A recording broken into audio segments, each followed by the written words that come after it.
Dari 4 atau 5 bersaudara, kenapa yang kena diabetes ada yang 2, ada yang 3, ada yang 1. Jadi orang bisa kena diabetes atau tidak, itu lebih banyak pada masalah peluang terkait dengan gaya hidup atau perilaku. Jadi tidak diwariskan atau diturunkan secara langsung begitu saja. Ini juga memang ada secara genetika tuh ada kode pada DNA yang membuat potensi ketika orang tuanya entah salah satu ibu atau salah satu bapak atau malah dua-duanya kena diabetes itu memberikan peluang lebih besar untuk kena diabetes.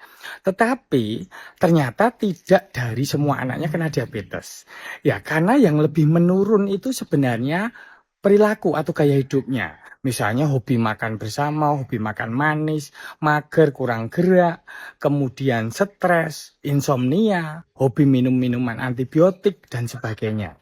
Jadi ketika perilaku yang lebih dominan di sini, ini namanya heritabilitas.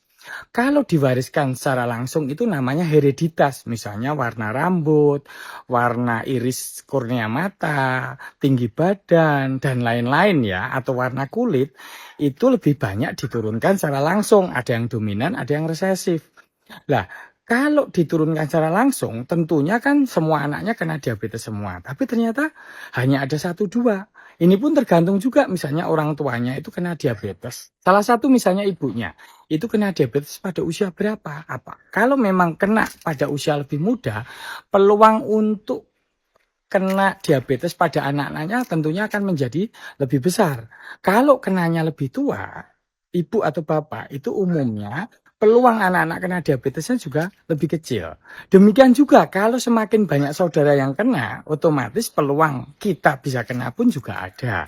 Ya jadi secara heritabilitas, secara pewarisan perilaku atau gaya hidup tadi, masalah peluang orang kena diabetes atau tidak itu kisaran kalau salah satu atau kedua orang tuanya itu kena antara kisaran 25% sampai 80%.